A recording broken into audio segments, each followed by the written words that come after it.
All right. In three, two, one. Hello, and welcome to Cast a Strong Style. I'm your host, Don Delarente, and I'm joined by my special guest host once again, Mr. Anwar Starwin. What's going on, Anwar? I'm doing fine. How are you? I'm great, man. I'm great. Glad that you could join me this evening. No problem. All right, Cast of Strong Styles being brought to you by the CSPN. CSPN can be found on the net at cspn.us. You can also find us on iTunes, SoundCloud, Google Play, and Stitcher Radio. You can also download us and subscribe to Cast of Strong Style on any app that plays podcasts for iPhone and Android devices.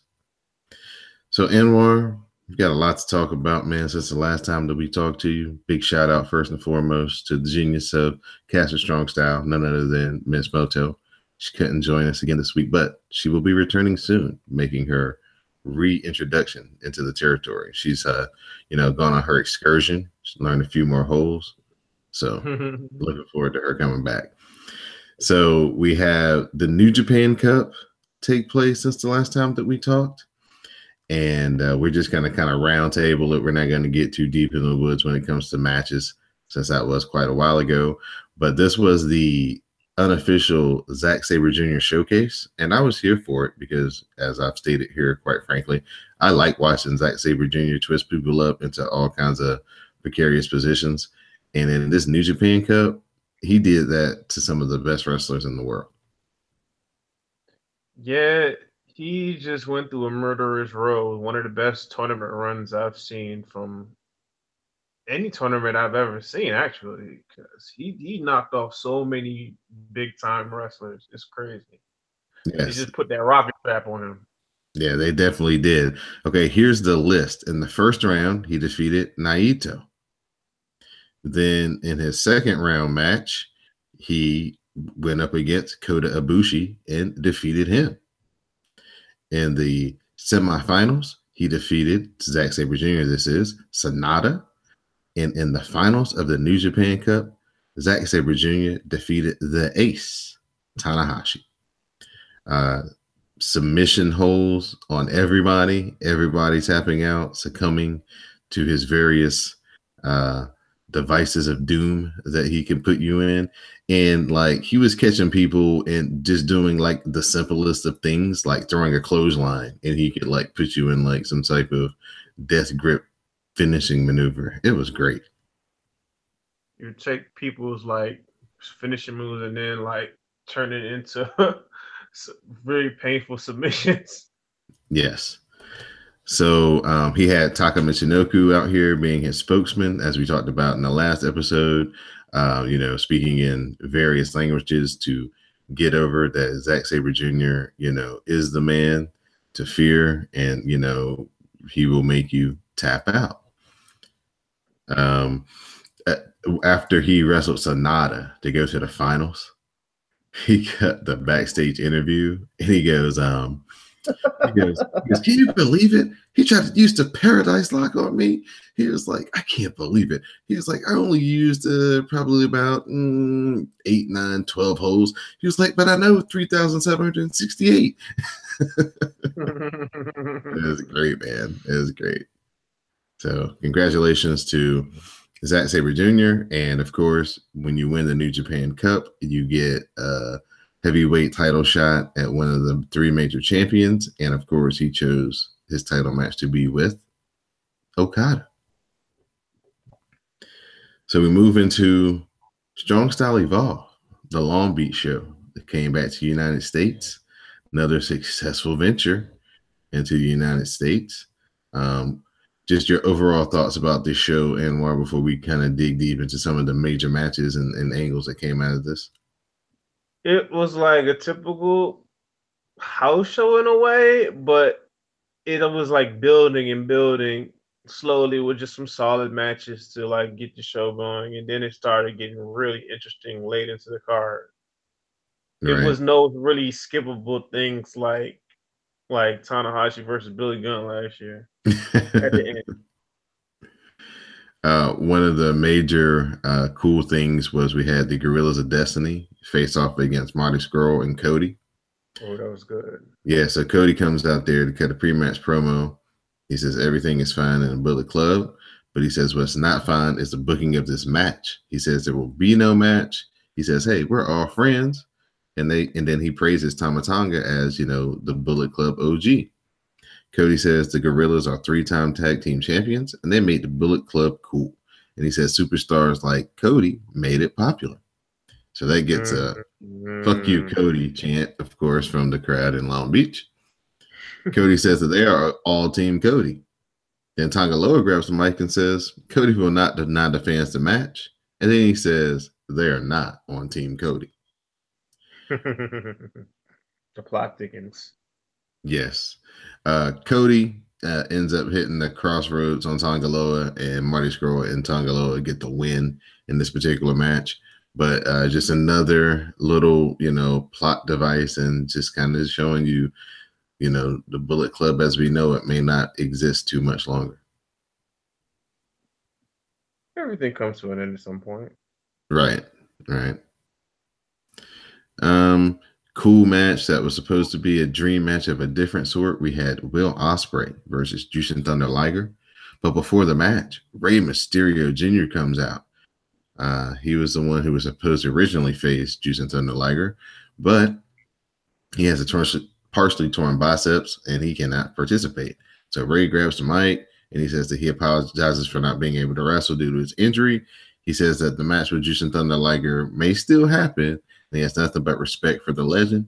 He promises that he will come back, and when he's ready to wrestle, he will do it for New Japan, which is, really not the case, but it sounded good at the time. So Rey sits.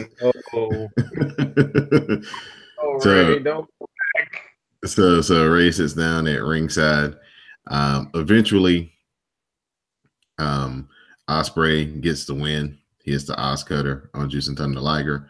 Ospreay then cuts a promo after the match. He says that he hopes that he can work like Jushin Thunder Liger at age 53. He praises Liger for everything that he's done in his career, and he says that he's out to make his own legacy. He says he needs to beat legends to do that. Ospreay says that he wants to take the title to a new level, and he wants the match with Rey Mysterio. Ospreay says that when Rey's better, they need to get the match done. Marty Scurll then attacks from behind and lays out Will Ospreay with the umbrella. Rey tries to make the save, but Marty rips his mask off, and Jushin Thunder Liger has to come to the rescue. I like how they set up all those matches in just like a little bit of time. Like they give you so many different potential matches going forward, and hopefully that match between Will and Rey happens sometime during the summer. Hopefully, I'm hoping because that Cow Palace, those tickets going to sell very soon, and they need some big drawing matches to fill that seat that place up. Right. And that will be on July 7th as the US G1 special Fighting Spirit Unleashed will take place, like Anwar said, at the Cow Palace in San Francisco. So Jay White wrestled Hangman Page for his IWGP United States Heavyweight Championship. Jay White, the champion. Jay White gets the win. He counters the rite of passage and hits the Blade Runner, gets the win. After the match, David Finlay attacks Jay White post-match and lays him out. Finlay says they aren't done yet, and he challenges him for a match later on in April. So that actually took place a couple of days ago. We'll actually be talking about that really soon. It happened recently, yes. Yeah. So Jay White defending. Hangman Page, though, man, on the sneak tip has really been up in his game. Supercard of Honor, he and Kota Ibushi put on a hell of a match. Yeah, I saw that match too, and I was like, okay, like it's been fun to watch that guy grow from just being. I forgot the dude's name that he was tagged with when he first was coming up in ROH, when he was just like the young boy to him.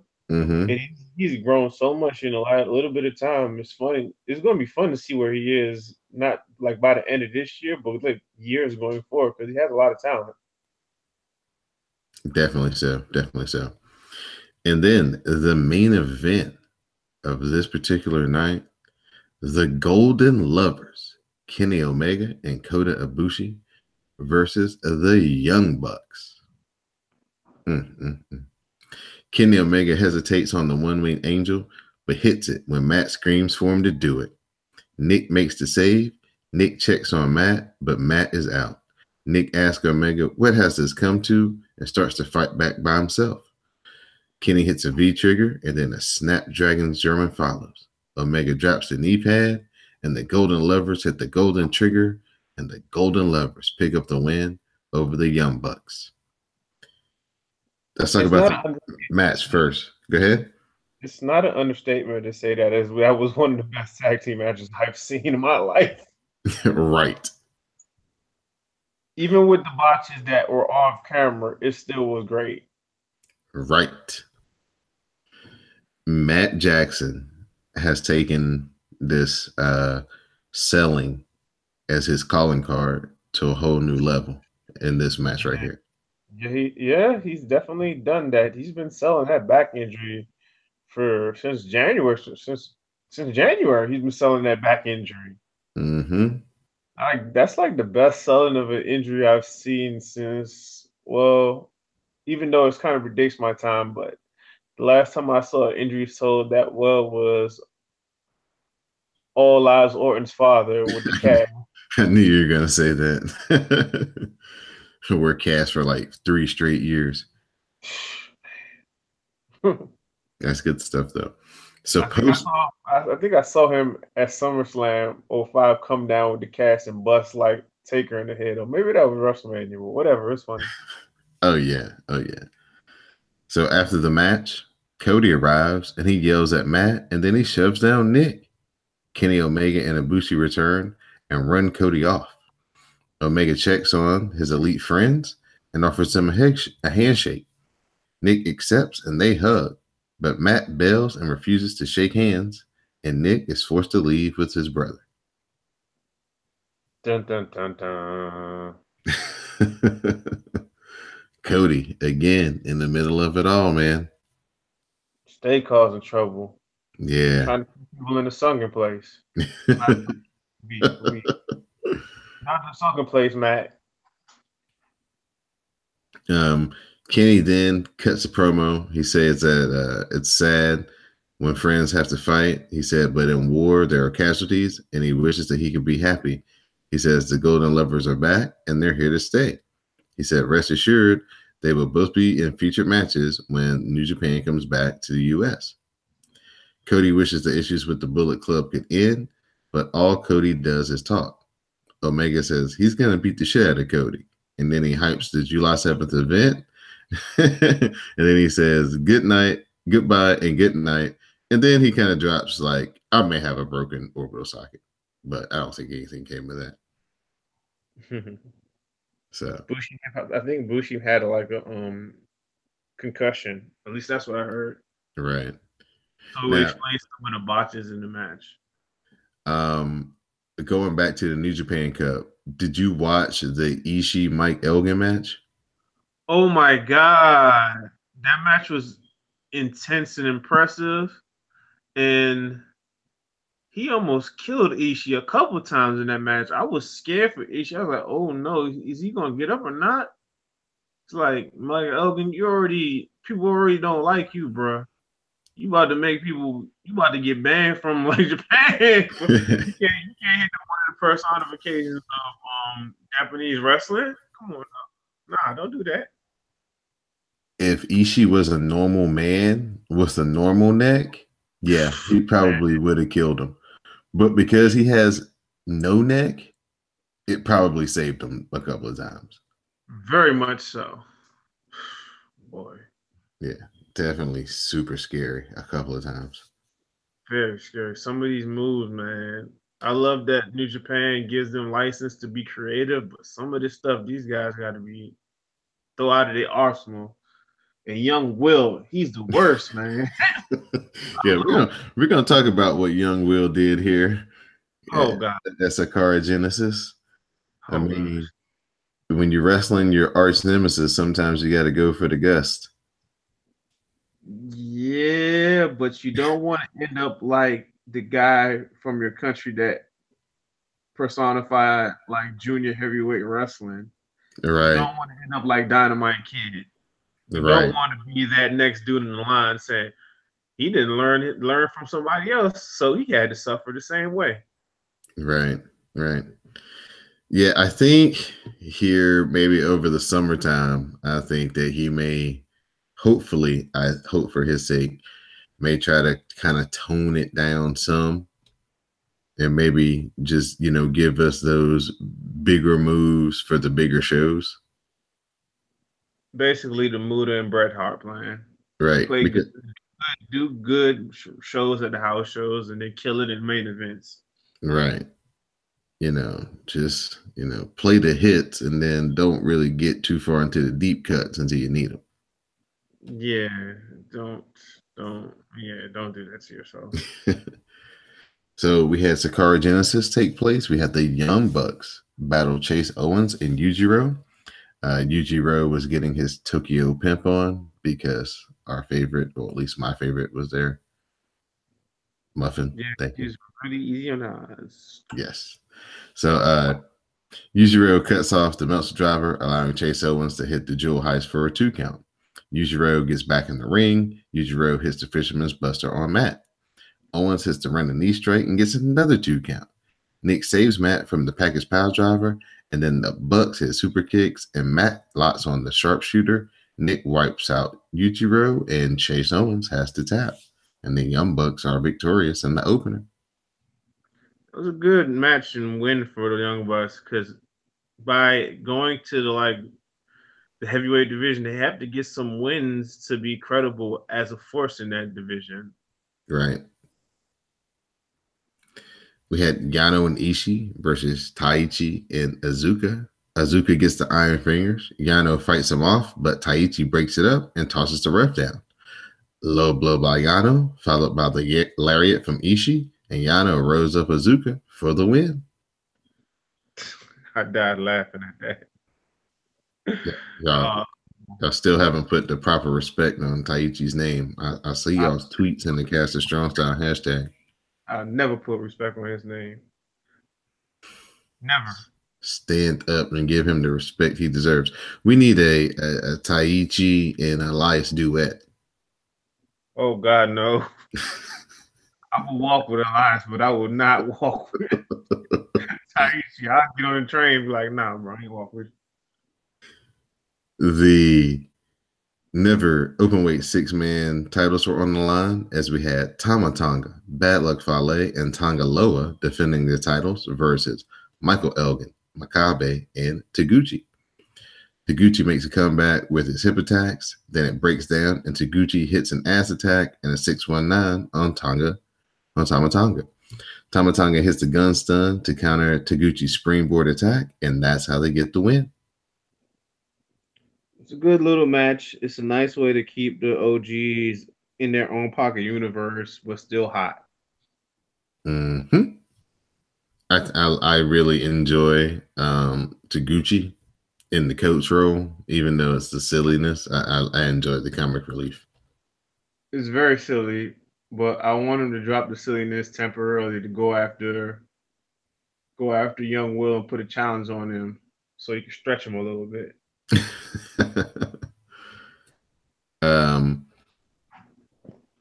We had Sanada, Evil, and Naito versus Minoru Suzuki, Lance Archer, and Davey Boy Smith Jr.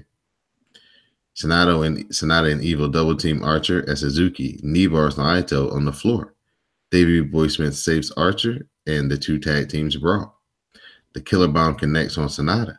Evil fights them off, but they eventually hit the Killer Bomb on Evil, and the team of Minoru Suzuki, Lance Archer, and Davey Boy Smith get the win.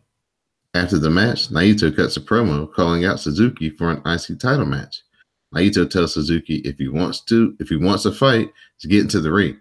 Suzuki calls Naito a piece of shit and proclaims himself the king of pro wrestling. Suzuki then kills a young lion as Naito tells him to tranquilo. I think that was Evil's return match, right? Right. It was great to see Evil after a while because he was just on ice recovering from injuries. Right. It was cool to see Sonata. I'm a fan of people who come out with more than one belt, so it was cool to see Sonata have like both the belts draped across him, like machine gun bullets, like Rambo. I like that a lot. That's a good look, yeah.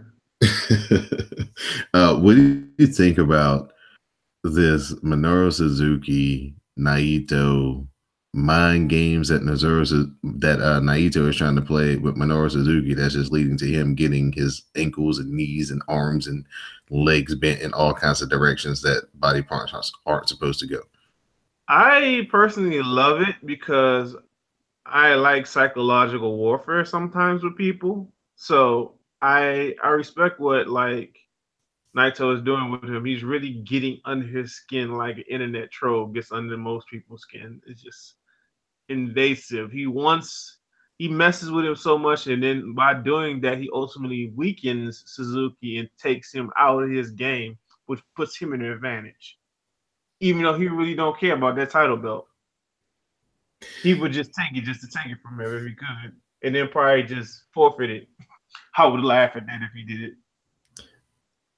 Hopefully, he's gained some reverence and respect for the belt since the last time he was a title holder, and he won't be trying to, break the damn thing in half like he almost did last year with the world title. So we'll see how that goes. I love him playing frisbee with them title belts. I miss him. That's why I see him. I want to see him with another belt so he can start doing frisbee with it again. That belt kept him out of the main event of Wrestle Kingdom. Of course, he hates that belt. We had a triple threat match for the IWGP Junior Tag Team titles as we had Desperado and Kanemaru versus Roppongi 3K versus Bushi and Takahashi. Bushi hits a suicide dive and Takahashi grabs Sho and hits the time bomb and they get a 2 count. The Blu-ray from Hiromu follows and then Takahashi hits the time bomb again. Kanemaru pulls out the ref. Desperado comes in with the belt shot. The Pinche Loco follows and Desperado and Kanemaru defend the IWGP Junior Tag Team titles. That match, I kind of hate like 3-ways or 4-ways usually in New Japan, but that match was really good. It was really good. It really shocked me because I had low expectations coming into that match, but they really did a hell of a job. So props to them. Yeah, they had a really good pace in this match. I think that's what kind of makes it where I think it works better with a tag team because you got 6 people and you can always have 2 people paired off, 2 people paired off, 2 people paired off to keep the action going all the way around. Whereas in traditional 3-ways, somebody has to kind of take the, knockout shot. That formula WWE used. Right. Somebody got to take that hard L so other people can fight each other. Right. So we had the IWGP Junior Heavyweight title match between Will Ospreay and Marty Scurll. Marty attacks the fingers and hits a super kick and stomps Ospreay's head and neck. Marty applies the chicken wing and Ospreay barely makes the ropes. Marty hits a neck breaker driver, but Ospreay counters out the tombstone into a stunner. The Os Cutter connects and Ospreay manages to retain the title. Now, what everybody will remember about this is the on the apron Spanish fly that Will Ospreay did not rotate properly around and basically landed on his neck and busted his face all up on the mat. Like, what in the heck was he thinking? That's the point he wasn't thinking. Man, that could have been really bad. Very, very, very bad. So luckily, I think he had like a concussion. Like they feared he had a concussion, but I don't think he had a concussion, and he had to get some stitches. But other than that, everything else was okay. Easy for me to say. I heard management really tore him a new one when he went backstage after that match. That's what I heard. It's a hell of a match, though. They couldn't have been too pissed. thinking from a long term investment. Like we need you not to do stupid stuff like that with him, Will. Right, right. So a close to death Osprey cuts a post match promo. He calls out Kushida. Osprey wants to prove to everyone that he's no fluke, and he wants him to face off one more time. Kushida nods in acceptance and gives Osprey a thumbs up, and he claps in approval for Will Osprey. Man, they've had such entertaining matches since he's come to New Japan, and their match last year.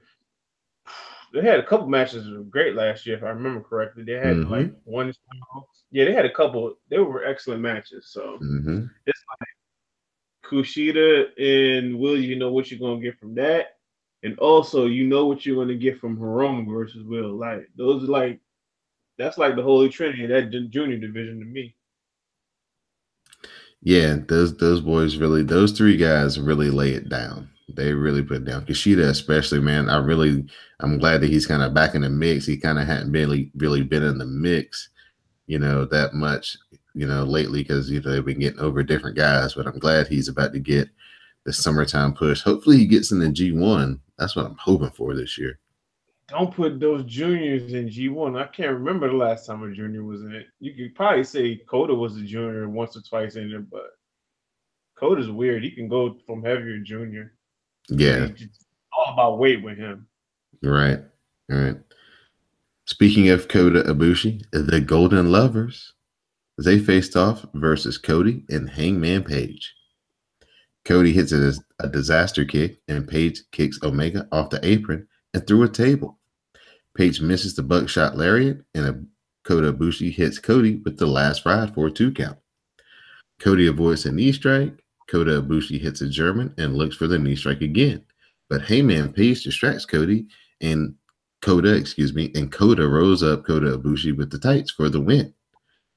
Hangman Page and Cody beat down Kota Ibushi after the match, and Kenny Omega makes the save. A lot of building to Supercard Honor. It's very weird to see that on a New Japan show, but that just shows the power of their partnership. Now let's go ahead and talk about that particular match since we're right here in this little realm before we get to the championship match that happened at Sakara Genesis.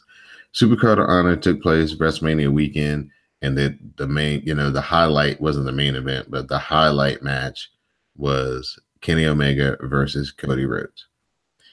It had everything. Brandy Rhodes taking a table bump, run-ins, blood. It was a hell of a match. Your assessment, Anwar? Sadly, I have not seen that match, so I have really no opinion on it. I only saw the ending where I just realized that they took from like the Ric Flair Shawn Michaels thing. I just kind of realized that like recently, like okay, just like my own memory. But yeah, I liked it. They did really good storytelling, and this just totally. I guess this really means that Kenny's kicked out. I don't even know. I'm assuming he is kicked out now, so it's very weird, that storyline. Yeah.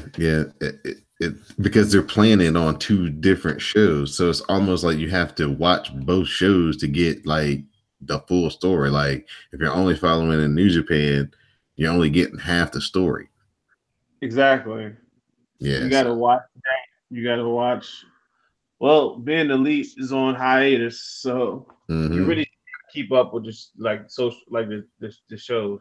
That's the only way on the storylines. Yeah, and I think that's a very smart play by Ring of Honor. I'm pretty sure somebody in their department came up with it. Very much so. Like play it out on both, and then that way, if you're into this through New Japan, you're only getting half of what's really going on. Yep. It's like you gotta invest in. I like ROH. They got to do some things though. Yeah. Because with MLW coming on board, and they got some guys that's been in WWE before, so they understand what the production value is supposed to be from off the jump. the writing and the booking will take care of itself, because as long as it looks good, that'll buy you more time than anything. Exactly. And so that's what ROH is going to have to be facing now. And TNA, to an extent, too, is, with those guys' experience, understanding that what the production needs to be, if that thing, they got some really good wrestlers, and if they can get, all they need is one match or something like Sammy Edwards and Eddie Edwards, Sammy Callahan thing, just one thing to happen to get a whole bunch of people to be talking about them on the internet. And they could be the next big thing. So it's a very talent to other companies. You keep your talent, right. So it's a very weird dynamic right now for ROH, because they got some more competition in the space that they're trying to exist in. So the main event for Sakara Genesis was Zack Sabre Jr. getting his title shot that he earned by winning the New Japan Cup versus the Rainmaker, Okada. Okada hit the tombstone and he poses, and then Zack Sabre Jr. counters into a double arm lock. Okada rolls out, and the Rainmaker is countered into the European clutch for a 2 count. Zack Sabre Jr. counters a tombstone into the Gato clutch in a bridge and gets another 2 count. The two men trade kicks from the mat. Sabre drops Okada and slaps him. Okada powers up and hits the $1 million drop kick. The Rainmaker gets countered again into the armbar, and kind of the way that Nakamura submitted Okada, if you remember that from a few years back. It was like 4 years to the day, I believe. Okada fights, but Zack Sabre Jr. has that triangle cinched in now. Okada manages to powerbomb his way out, hits a desperation Rainmaker. Okada hits the Rainmaker again. Zack Sabre Jr. counters the third Rainmaker into the octopus hold, and now he locks up both arms. Okada counters out, and he hits the tombstone. Okada then hits the Rainmaker and finally gets the pin on Zack Sabre Jr. They built him up, but at the end of the day, they got that streak to get. So Little Kazu retains again. It was an awesome match. It was one of the better matches this year. It was a different type of match, and I appreciated it, because by giving Okada different people to wrestle, he can have different type of matches because he's adaptable to it. Zack is having a great year thus far. He's definitely one of the guys I think is in the running for Wrestler of the Year. So yeah, for sure. Really highly of that match. Yeah, this was great. This was fun. I was really thinking that maybe, just maybe, Gedo would go for the heat and give it to Zack right before the penultimate title defense. But they stuck with Okada and, gave Zack Sabre Jr., everything in the world as far as, offense in the match. And like you said, it was a much different match for Okada. He couldn't do the things that he's normally known for. And like we said, every time he would like throw his arm out there, throw his leg out there, Zack was managing to get it and put it in some sort of hold. So every time he'd build up some offense, he'd just cut him right off. It's just going to be interesting. It's like they have such a strong main event. They can cycle people in and out. But Okada's cleaned out his division pretty much. Like the only person he's not fought was his own stablemates, and one of the stablemates beat him at G126 and never got a title shot. I'm not bitter about that or anything. Yeah, I'm bitter about that. But we got to keep an eye on that chaos thing, because if you look at multi-man tags and stuff, I'm starting to see some of the chaos guys be really more heelish in the matches. So I don't know what's going to happen long term, but it would be crazy if somehow, some way, that snake in the grass, Jay White, could take chaos from Okada. That would be wild. Oh, that would be. Nobody saw that coming. Nobody sees it coming. But all you got to do is just look how Jay interacts with them, how he behaves in pictures, and how he like tries to get inter-faction matches with each other. He's a little shit stirrer, but I like that about him. You gotta have somebody. You gotta have different type of characters to engage different type of people. Right. So after the match, Gato cuts the promo. He puts over Okada and asks, "Who's left to challenge him?" The crowd chants for Tanahashi. The ace arrives. Tanahashi says that it's taken a long time for them to get back here and congratulates Okada on tying his record. He says he's the only challenger left, and he will be the one to stop Okada's run and also stop him from breaking the record. I would lose my mind if Tanahashi pulled it off. But I feel like that would be so great if he took that title off of Okada and stopped him from getting that record. But I just don't see that happening. Plus, he still has unfinished business for Suzuki. Right. So I feel that's something he has to address. He has unfinished business with Suzuki to handle because Suzuki beat the hell out of him.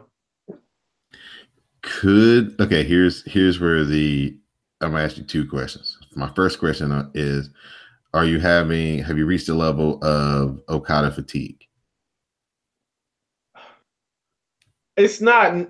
No, I love Okada as a wrestler, and I get what they're pulling off, and I know they have. See, this is the difference between New Japan and other companies. I'm gonna give New Japan the benefit of the doubt because I know they do long-term story booking, unlike any other company out there right now.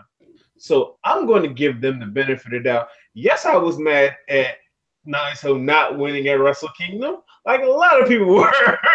But I'm still here and I'm still watching and I'm still waiting. And I feel Okada's it's going to be some payoff with that Naito Okada thing at some point. And I could totally see Okada like breaking this record, maybe getting another defense, and then Naito challenging him, beating him, forcing Okada to win the G1, and then they have another rematch at Wrestle Kingdom. But that's just fantasy booking. My fantasy booking was gonna take it into this is how we get back to the Kenny Omega championship run. Oh, go ahead and tell me this because I'll be fine with that too. Well, kind of the same scenario that you said with Naito, but instead of Okada wins this and he just keeps the title, because once we start going into Best of Super Juniors, that's May. He's not going to do a title defense then. June, as he may defend the title there.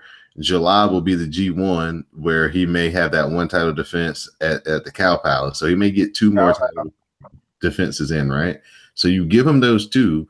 Give Kenny the long story through the G1, maybe put Cody in there too, and they kind of have their blow off at the G1. Kenny Omega wins it, and then we get back to Wrestle Kingdom, and then this time Kenny Omega gets the championship. Do you think? See, I like your booking too. I would be happy with either scenario. But I'm kind of thinking about, do we get Naito versus Kenny Omega in the finals for a third straight year?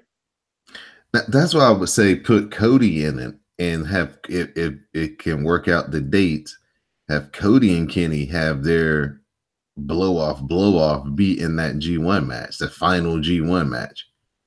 Would you really put Cody in that position though?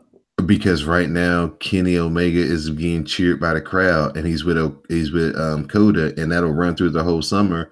Nobody's more hated right now in New Japan than Cody. It works out perfect because Naito's changing. They're changing LIJ into baby faces with this Suzuki Gun program. They're slowly becoming faces. True. So it's it's really no single heel for Kenny to kind of go against that could, establish the two divides that they need.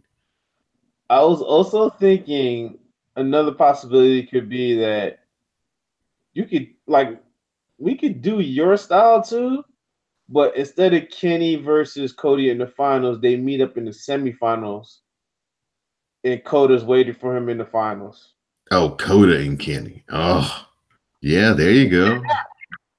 There you go. Hey, That's what it's about. You take an idea and then you lay it out, and then I take something from yours, you take something from mine, and then we sweeten the pot, and then bam, we booked the territory. The beauty of New Japan is that we really don't know what the hell's going to happen, and Right. that's part of the fun because I don't really want to know everything what's going to happen because that takes some of the fun out of it. Right. I like your scenario better. Yeah. Have him have to go through the guy who's been his arch nemesis all summer, and then have him have to go through his new best friend to get back to a chance to beat his, arch nemesis. Yeah, that's a good story right there. Yeah, a lot of possibilities, and just hopefully injuries stay away from this and doesn't ruin things because that's the Right. thing that can mess things up. Exactly. And we all know when strong style is your claim to fame, you're one Will Osprey bad decision away from everything being changed. Yeah. So, Anwar, this time, man, I'm opening up to you for your thank yous and shout outs and just any other, match or, somebody that we didn't talk about that you want to give some props to that you've been, watching and taking note of. Outside of like I love Hanari. I was kind of looking at his character and I was like, I don't know about this guy because he was gone away so long, injuries. But it's Mm-hmm. been fun watching Hanari just get better and better and more confident in his character. And I just love his little feud with Ishii. It's kind of like the Chicken and Peter Griffin, where they anytime they see each other in the street, it's on. Yeah, I love that. And as far as shout outs, I was just like, shout out to everybody who's listening and shout out to my guy, Wolf Rattle, who kind of like just schooled me on stuff and New Japan wrestling and Japanese wrestling culture. And thanks to WrestleCast crew for coming through. I mean, showing love. I mean, I love um, y'all guys. Oh man, we appreciate it. Thank you for being able to fill in. I really love this crop of young boys. They got so much talent, and like Kawato is hurt right now, so they got like a couple of guys filling in for him. So it's like, man, you just see more and more talent just cropping up all over the place. Kamamura, what's his name? Yeah, something like that. King of Beef. King of Beef. I'm not gonna Kitamura. Kitamura yet. I miss him. I know he's hurt. I don't know No, what's going on. he's on excursion. Oh, he's on excursion? Yeah. He was hurt. No, so you'll be seeing him. He may be hurt in New Japan storyline, but he's on excursion. Okay, that's great. That's good. I was worried. Yeah, he's on excursion, man. So he'll be popping up in out of the blue in like 2020 at some point. They got to strike with the iron's heart with him because he's like in that Batista vein. He started late. Right. I think the guy that they're really going to groom though for that position to go against him is Oka. Oka be losing his position in the other young lions, though, if you notice it. I think it's because he's gotten so small. He doesn't have that imposing figure like he did when he first started. Yeah, you're right about that one. You were right about that because it was like, because I didn't watch the tag league, and then I saw him again before like the new like World Wrestle Kingdom. I was like, what happened? He lost so much weight. And not to mention that Kawato and Aminu, they have that fire, man. And they get in there and they just bing, bing, bing, bing, bing, bing, bing, bing, bing. And Yeah, I love those guys. yeah, and I think that people just kind of gravitate that towards that a little bit more than Oka, who's kind of in between. He's not quite Kitamura with just the brute strength but he can also wrestle his ass off and do some, flying around type stuff too. But he just hasn't kind of found his groove yet in between the two. I think I've heard one of my folks refer to like on their shows they refer to Oka as maybe potentially a future Ishii, it's like a late boomer guy or whatever, and he just holds that Ishii role or something. I don't know. Yeah, That was something. I could possibly see that. It's definitely, I mean, he's definitely talented, you know. I mean, he's definitely got a future and he's gonna be in the main event once he, does his excursion, comes back and gets his, more experience. So, but there's a lot of guys, like you said, that are, as a few years ago, it was just Jay White and David Finlay, and then they kind of had Juice Robinson in there mixed in as a young boy. And then that was kind of about it. It was kind of dry for a couple of years, but this new crop has got some real gems in it. Yagi's talented too. Yeah, I like Yagi. Yeah, I like him. So, when it comes to my shout outs and thank yous, of course, I'd like to thank my special guest, Anwar, for sitting in again. I also like to thank my regular co host, Miss Moto. A big shout out to her and all that she's doing out there in the world, organizing and getting these events, you know, together and people happy and putting smiles on faces, even though she is probably going to give some V triggers to some people that she works with backstage before it's all said and done. I'll encourage this just so she feels better. So big shout out to Moto. Big shout out to everybody who listens and uses the hashtag Cast It Strong Style whenever they watch New Japan Wrestling, whether it's in the middle of the night at 3 and 4 a.m. or whether it's 12 hours later at 3 or 4 in the afternoon. I thank you for your support. It means a lot. Please go to cspn.us, visit our sponsors, do some shopping with Amazon through cspn.us. Mother's Day is coming up. Father's Day is coming up. Go ahead and get those gifts out of the way. Don't go to the malls. Go to Amazon through cspn.us. Help keep the podcast free each and every week. And Anwar, is there anything else that you'd like to say to wrap up? Suzuki Gun #1. All right. And on that note, this has been Cast It Strong Style. I've been your host, Don Delarente, and I've been joined by my special guest, Anwar Starling.